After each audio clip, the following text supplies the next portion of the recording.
Hello, कैसे हैं आप सब। मैं आपका मेंटर और आप देख रहे हैं लर्न इंग्लिश विदाउट रूल्स का एक नया और फ्रेश सेशन।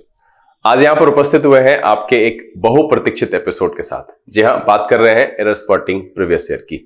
इसके चौथे एपिसोड के साथ हम आपके सामने उपस्थित हो गए हैं। फिर से यहां पर उन 15 सवालों को रखेंगे जो पिछले वर्षों एग्जामिनेशन में पूछे गए हैं। डिटेल एक्सप्लेनेशन, उससे पहले आप कोशिश करेंगे इसको सॉल्व करने की। सेशन को शुरू करेंगे उससे पहले जो लोग इस चैनल पर नए हैं और वैसे पुराने लोग जिन्होंने अब तक चैनल को सब्सक्राइब नहीं किया है, प्लीज सब्सक्राइब कर लीजिए। बेल आइकन प्रेस करके नोटिफिकेशन को ऑल पर करने के लिए नहीं भूलिएगा, क्योंकि अगर ये गलती हो गई तो फिर नोटिफिकेशन आपको मिलेगा नहीं और सेशन मिस हो जाएगा। लाइक और शेयर करने में कंजूसी नहीं कीजिएगा और 50 का आंकड़ा ध्यान में जरूर रखिएगा। सेशन के दौरान मन में कोई दुविधा रह जाए, कुछ पूछना हो तो कमेंट में लिखने से झिझकने की जरूरत नहीं है। हम उसका आंसर अगले ही एपिसोड में लेकर के उपस्थित जरूर होंगे। चलिए सेशन की शुरुआत करते हैं।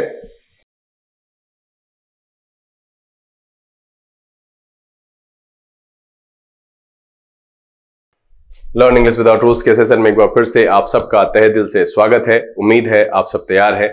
तो चलिए फटाफट सेशन की शुरुआत करते हैं। और आपको पता है कि इस सेशन में हम सिर्फ आपके लिए 20 सेकंड की समय सीमा उपलब्ध कराते हैं। चलिए कोशिश कीजिएगा कि समय सीमा के अंदर सवाल सॉल्व हो।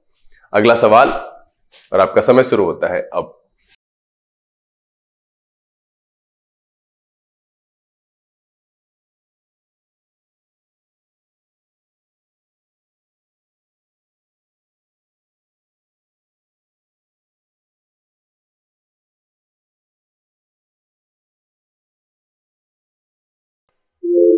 चलिए समय समाप्त हो गया है।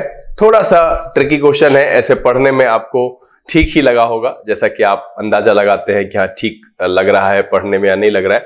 Where a lot of difficulty to find, यहां पर अगर कोई और शब्द होता तो चलता। डिफिकल्टी के साथ हम टू नहीं इन का प्रयोग करते हैं, तो टू यहां गलत है। जैसे ही इन लगाएंगे तो फाइंड भी गलत हो जाएगा और यहां पर क्या हो जाएगा, फाइंडिंग हो जाएगा, तब जाकर के ये सही होगा। और वैसे भी आपको पता है कि प्रेपोजिशन के बाद अगर हम टू की बात ना करें तो फिर हम V1 प्लस ING का प्रयोग करते हैं। हाँ जी, आफ्टर स्टेइंग इन पटना। तो ये कॉमन सा उदाहरण मैंने यहां पर कहा, difficulty in finding the house, और इसलिए सवाल का जवाब क्या हो जाएगा, ऑप्शन नंबर बी। ध्यान रखिएगा, डिफिकल्टी इन समथिंग, तो difficulty in finding the house. चलिए अगला सवाल और आपका समय शुरू होता है अब।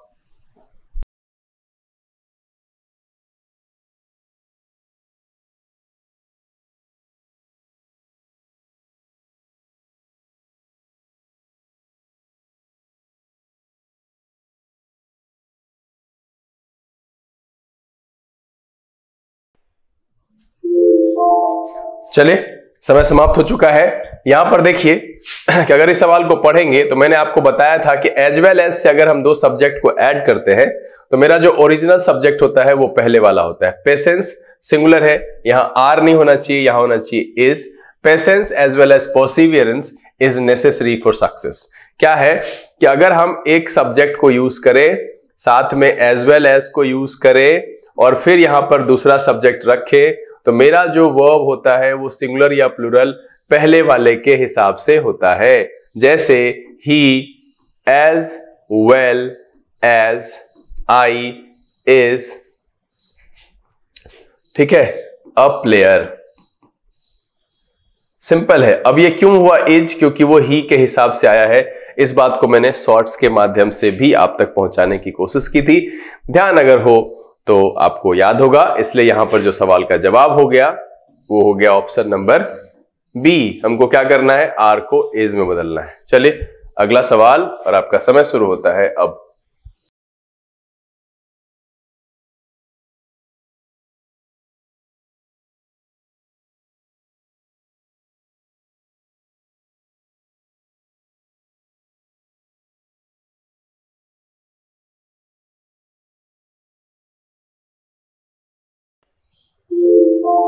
चलिए समय समाप्त हो चुका है। कह रहा था पैसर बाय टोल्ड अस। अब देखिए जैसे यहां पर लिखा हुआ है टोल्ड अस और आगे WH वर्ड है, तो ये मुझे नरेशन की याद दिलाता है। और अगर आपको नहीं दिलाता है तो दिक्कत है, रिवीजन करिए। वो भी इनडायरेक्ट नरेशन में लिखा हुआ है और मैंने आपको बताया था कि इनडायरेक्ट नरेशन में इधर इसके साथ नहीं लिखते हैं, ठीक है। ये होना चाहिए यहां पर कि the passer by told us where the marriage hall was, ठीक है, ये यहां पर होना चाहिए। तो इसकी गड़बड़ी क्या है कि इसका पोजीशन गलत है, इसलिए इस सवाल का जवाब भी क्या हो गया, ये हो गया बी। अगर आपको नरेशन में परेशानी है, चैनल पर पूरा सजा सजाया प्लेलिस्ट एकदम सुपर बिगिनर से एडवांस लेवल तक है, आप जाइए आराम से देखिए एक एक एपिसोड को, फिर उससे कोई रेफरेंस बुक ले लीजिए, वहां से कन्वर्जन का सवाल बना करके देखिए। दिक्कत हो तो कमेंट में लिख करके पूछिएगा। सवाल का जवाब क्या हो गया, बी। क्यों? क्योंकि हम यहां पर कोई भी इनडायरेक्ट नरेशन में कोई भी स्पेशल यानी कि इंटेरोगेटिव हो, ऑप्टेटिव हो, इंपरेटिव हो, इस तरीके का कुछ भी नहीं रखते हैं, वो एक नॉर्मल सेंटेंस में बदल दिया जाता है। चलिए अगला सवाल और आपका समय शुरू होता है अब।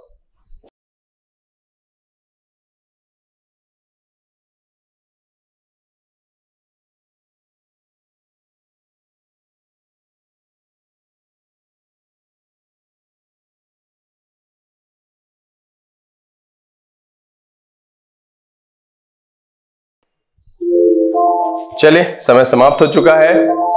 क्या कह रहा है कि the increase in consumption is directly proportional to the increase in income. यहां पर कोई भी गड़बड़ी नहीं है। The increase in consumption is directly proportional to the increase in income, इसलिए सवाल में कोई गड़बड़ी नहीं है। जवाब है नो एरर, ऑप्शन है डी। चलिए अगला सवाल और आपका समय शुरू होता है अब।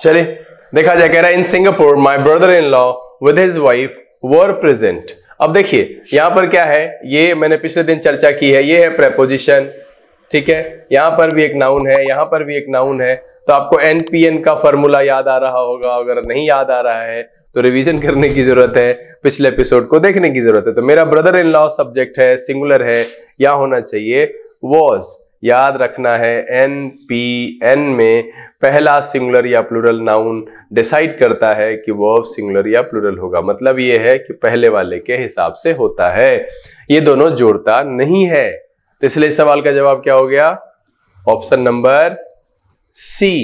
चलिए अगला सवाल और आपका समय शुरू होता है अब।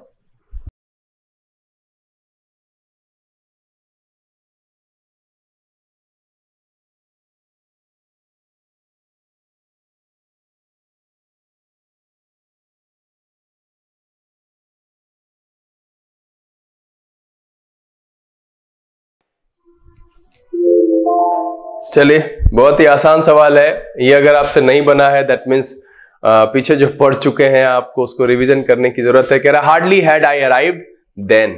आपको पता होना चाहिए कि हार्डली नहीं है, स्कार्सली है, मैंने हार्डली पढ़ दिया, कोई बात नहीं, दोनों का मतलब सेम ही सेम होता है। स्कार्सली इसके साथ लगता है व्हेन या बिफोर, ठीक है। और जब हम नो सूनर कहते हैं, ठीक है, नो सूनर के साथ लगता है देन, ध्यान रखिएगा। तो यहां कह रहा है स्कार्सली हैड आई अराइव्ड, यहां पर होना चाहिए व्हेन द ट्रेन लेफ्ट, और इसीलिए इस सवाल का जवाब क्या हो जाएगा, ऑप्शन नंबर बी। ध्यान रखिएगा, हार्डली स्कार्सली के साथ व्हेन या बिफोर, और नो सूनर के साथ देन। चलिए अगला सवाल और आपका समय शुरू होता है अब।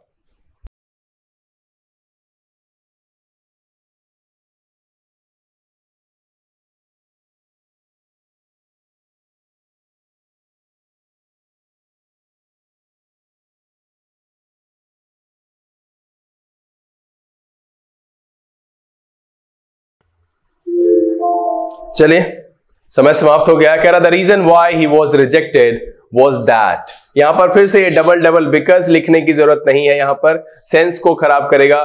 The reason why, the reason आगे लगाएंगे, दैट क्लॉज का इस्तेमाल होता है। The reason why he was rejected was that he was too young, was that he was too young. यहां पर बिकॉज का प्रयोग करेंगे। वैसे भी अगर आप पेपर पढ़ते हैं तो आपको समझ में आया, पहले ही जब कारण बताने की चर्चा किया, दोबारा बिकॉज का प्रयोग क्यों करें। तो यहां पर सीधा सीधा है, मैंने इसको बताया भी है कंजंक्शन के दौरान। The reason why he was rejected was that he was too young. तो यहां पर क्या हो जाएगा, इसका ऑप्शन हो जाएगा ऑप्शन नंबर सी।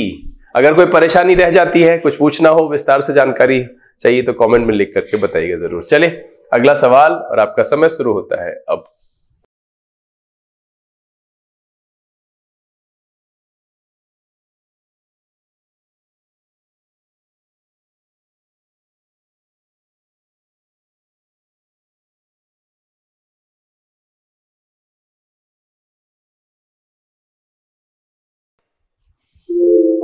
चलिए समय समाप्त हो गया है। फिर से अगर आप न्यूज़पेपर रीडिंग करते हैं, आपकी अंडरस्टैंडिंग थोड़ी ठीक ठाक है। कह रहा teachers of various schools met to discuss about the standard of English. या तो आप ये कर सकते हो, या फिर कहेंगे मेट टू डिस्कस, अगर हम इसको हटा दें, how to improve the standard of English. ये ज्यादा सटीक और सुटेबल लग रहा है, इसलिए हम यहां से अबाउट हटाएंगे कि teachers of various schools met to discuss how to improve the standard. यहां पर अबाउट का प्रयोग बिल्कुल गलत है। ये दोनों एक साथ करेंगे तो गड़बड़ हो जाएगा, सेंस नहीं देगा। इसलिए सवाल का जवाब क्या हो जाएगा? Option number B. मैं इसलिए कहता हूं कि आप सबको कम से कम 15 मिनट न्यूज़पेपर रीडिंग जरूर करना चाहिए। 15 मिनट उसके सेंस डिटेक्शन पर काम करना चाहिए। किसी का कोई भी इंग्लिश चैनल हो जहां पर कि उसकी भाषा आपको ठीक से समझ में आ रही है, तो 15 से 20 मिनट उसको सुनना चाहिए, क्योंकि ये लैंग्वेज है बॉस, रटने से कुछ नहीं होगा। बहुत सारे बच्चे कसम खा के आते हैं, आप रूल लिखा दो हम रट लेंगे, तो आप फंस जाएंगे, फेल हो जाएंगे, रिजल्ट नहीं होगा। फिर तो दोषी हम ही होंगे ना कि मास्टर साहब को पढ़ाना नहीं आया। इसलिए मैं शुरू से कहता हूं कि न्यूज़पेपर रीडिंग करिए, अपनी अंडरस्टैंडिंग के लेवल को बढ़ाइए, हिंदी पर से डिपेंडेंसी खत्म करिए। इंग्लिश हिंदी के बैसाखी से नहीं चलती है, इसका अपना एक अलग जो है वो दायरा है, अलग एक सेंस ऑफ अंडरस्टैंडिंग इसमें डेवलप करनी होती है। वो अगर हो गया, काम आसान हो जाएगा। इसलिए सवाल का जवाब क्या है? बी हम हटाएंगे अबाउट। चलिए अगला सवाल और आपका समय शुरू होता है अब।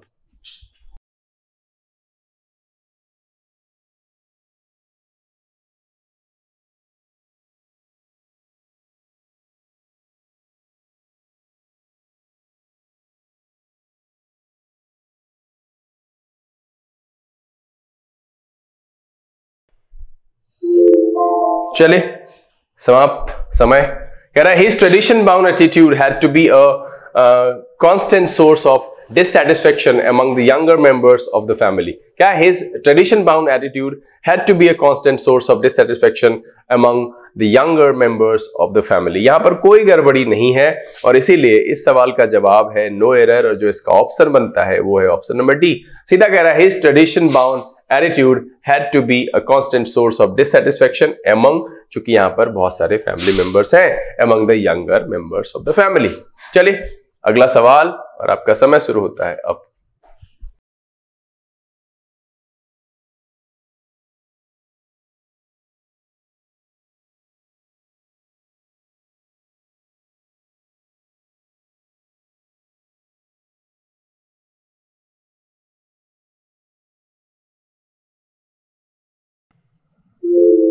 चलिए फिर से यहां पर मैं कहूंगा कि सेंस ऑफ अंडरस्टैंडिंग है, तो फिर आपको लगेगा क्या सर आप एक ही चीज को बार बार। नहीं सर, मैं यहां पर कहूं कि पहले ऑर्डिनल लिखेंगे फिर कार्डिनल लिखेंगे, इतना रूल याद रखेंगे तो दिमाग का दही हो जाएगा। तो इसीलिए आप सीधा समझिए क्या कह रहा है कि द टू फर्स्ट। अब बताओ कि दो फर्स्ट हो सकता है? फर्स्ट फर्स्ट होता है, एक ही होगा ना। सेकंड सेकंड होता है, थर्ड थर्ड होता है, टू फर्स्ट हो सकता है? नहीं हो सकता है ना। यहां पर क्या होना चाहिए? First two. क्या हो जाएगा? The first two. तो मतलब है कि पहले हम ऑर्डिनल लिखते हैं फिर लिखते हैं कार्डिनल। जैसे एग्जांपल कहेंगे the first 5 wickets are playing well, है ना। तो यहां पर क्या लिखेंगे? पहला लिखेंगे फर्स्ट और इधर लिखेंगे 5। और ये ऑर्डिनल कार्डिनल का कंफ्यूजन मैंने पहले ही क्लियर कर दिया है। मुझे लिख करके बताइएगा क्या आपका कंफ्यूजन क्लियर हुआ या रह गया। ठीक है, तो यहां पर क्या हो जाएगा? The first to arrive were the lucky recipients of a surprise gift. तो यहां पर क्या हो जाएगा? सवाल का जवाब ऑप्शन नंबर ए। अब जो रटंत विद्या वाले लोग हैं रट लीजिए, पहले ऑर्डिनल देन कार्डिनल। ऐसे कॉमन सेंस है ना भैया कि फर्स्ट टू फर्स्ट होगा, टू फर्स्ट होगा, दो फर्स्ट होता है, फर्स्ट टू यानी पहला दो। चलिए अगला सवाल और आपका समय शुरू होता है अब।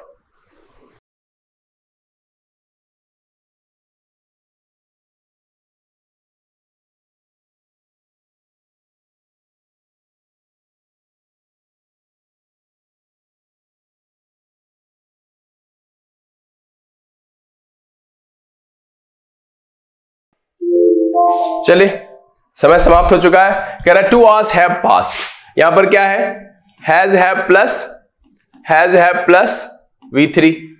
अब इसका पेयर किसके साथ होगा, या तो V1 V5 के साथ होगा, और अगर हम इससे पुराना काम करेंगे तो इधर देखिए हैड प्लस V3 का कॉम्बिनेशन होता है। कभी आपने हैज हैव, मैंने तो नहीं पढ़ाया ऐसा, हैज हैव प्लस V3 और हैड प्लस V3 का कॉम्बिनेशन पढ़ा है, नहीं पढ़ा। इसका कॉम्बिनेशन किसके साथ होता है, इसका कॉम्बिनेशन होता है हैज हैव का या तो V2 के साथ, ठीक है, या नहीं तो होता है किसके साथ, हैज हैव प्लस V3 और इसका या तो V1 V5 के साथ होता है कि इससे पुराना ये है, इससे पुराना ये है। तो यहां पर क्या हो जाएगा, हैड फॉलन नहीं, ही फेल asleep, जो यहां पर है तो जाकर के ये सही होगा। इसलिए इस सवाल का जवाब क्या हो जाएगा, ऑप्शन नंबर सी। यहां पर मैंने पेयर 2 की चर्चा की है, जिसमें एक हिस्सा प्रेजेंट में है और एक हिस्सा पास्ट में है। तो पास्ट जो है, अगर सिंगल पास्ट है, ऐसे भी समझिए सिंगल पास्ट है, मैंने पहले भी कहा था कि V2 का प्रयोग होता है। अगर हैज हैव से पुराना काम है तो हैज हैव से पुराना जो होता है वो होता है V2। तो यहां पर क्या होना चाहिए, फेल एस्लीप, तब जाकर के सही होगा। सवाल का जवाब क्या है, ऑप्शन नंबर सी। चलिए अगला सवाल, और आपका समय शुरू होता है अब।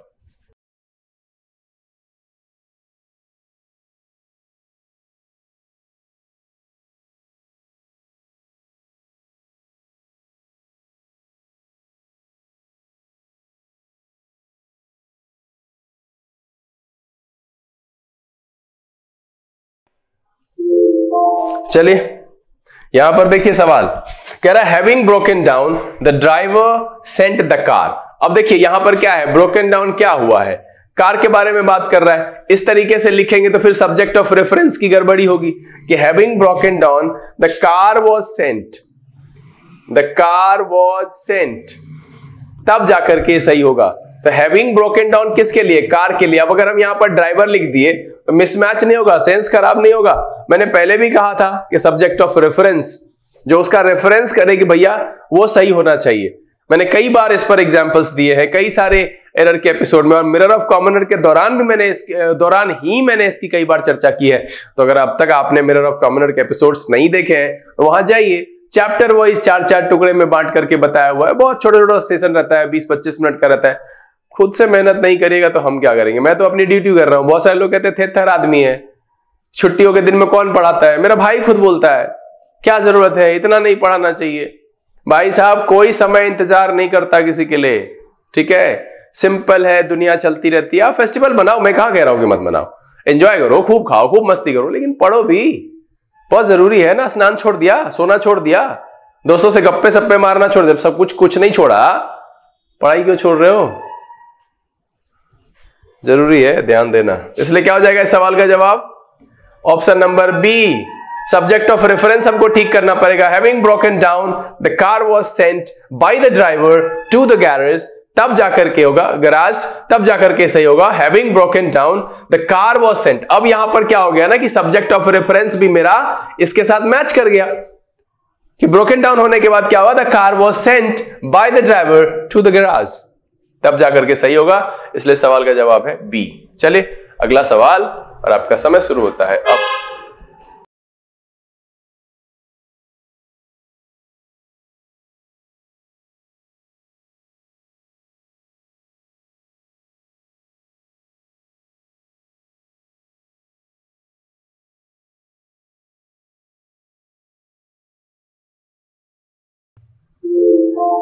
चलिए समय समाप्त हो चुका है। क्या कह रहा है, he is one of those writers. अब ये देखिए राइटर्स क्या है, मेरा प्लूरल है, और प्लूरल के बाद क्या किया है, रिलेटिव प्रोनाउन का प्रयोग। तो रिलेटिव प्रोनाउन वही होता है जो प्लूरल हो, यहां पर हैज नहीं, यहां होना चाहिए हैव, कि he is one of those writers who have, तब जाकर के ये सही होगा कि who have von acclaim the world ever। तो यहां पर जो है राइटर्स को आगे रिलेटिव प्रोनाउन से बढ़ाया है, तो राइटर्स प्लूरल, हु प्लूरल, इसलिए यहां हैज नहीं हैव होना चाहिए, और इसलिए सवाल का जवाब क्या हो जाएगा, ऑप्शन नंबर बी। चलिए सेकंड लास्ट क्वेश्चन आपके सामने रखते हैं, और आपका समय शुरू होता है अब।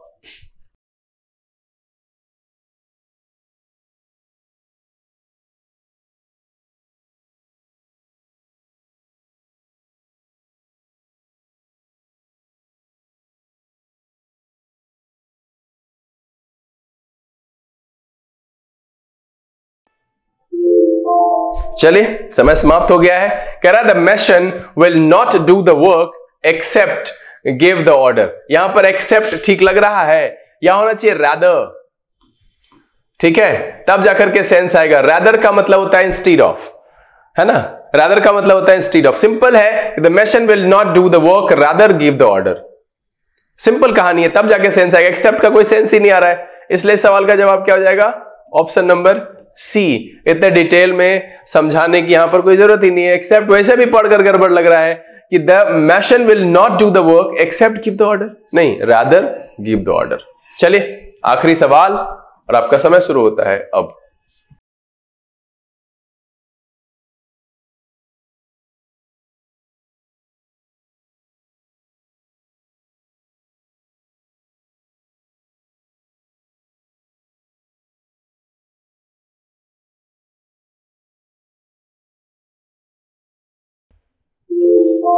चलिए समय समाप्त हो गया है। कह रहा है when students are ill they find that they have a lot of work to catch up with when they recover. यहां पर रिटर्न का कोई मतलब नहीं, कहीं थोड़ी गया है कि रिटर्न होगा, यहां पर रिकवर। जब किस चीज से रिकवर भाई? यहां पर देखिए इलनेस की बात कर रहा है, यहां पर होना चाहिए रिकवर। शब्द का गलत प्रयोग है, इसलिए इस सवाल का जवाब क्या है? ऑप्शन नंबर सी है। अब एसएससी इस तरह का सवाल पूछा है पिछले सालों में। देखिए सवाल आपके सामने है कि when students are ill they find that they have a lot of work to catch up with when they recover, तब जाकर के सही होगा। उम्मीद है कि आपने यहां पर सभी 15 सवाल को अटेम्प्ट किए होंगे और सबका जवाब सही किया होगा, साथ में लॉजिक भी मैच किया होगा। तो सबसे पहले आप अपने द्वारा प्राप्त किए गए अंक कमेंट में लिख करके मुझे बताइए, और अगर कोई कठिनाई हुई हो, कुछ पूछना है, कुछ विशेष चाहिए, तो वो भी कमेंट में लिखकर सूचित कीजिए। कोशिश करेंगे कि अगले एपिसोड में उसका जो है विस्तार से आंसर लेकर के आपके सामने हम उपस्थित हो। बहरहाल समय तो उम्मीद तो यह है कि ये वीडियो आपको पसंद आया। अगर ये वीडियो अच्छा लगा आप इसको लाइक कर दीजिए। अब तक चैनल सब्सक्राइब नहीं किया है तो प्लीज सब्सक्राइब कर लीजिए। बेल आइकन प्रेस करके नोटिफिकेशन को ऑल पर रखना नहीं भूलिएगा। समय यहां से विदा लेने का, बहुत जल्द इस तरह के एपिसोड के साथ फिर आपके सामने उपस्थित होंगे। तब तक के लिए आप घर में रहिए, अपना और अपने परिवारजनों का ख्याल रखिए, खुश रहिए, मस्त रहिए, लेकिन पढ़ते लिखते जरूर रहिएगा। लर्निंग विदाउट रूल्स के जरिए this is B K Singh signing off. Keep reading, keep practising. Thank you, God bless you.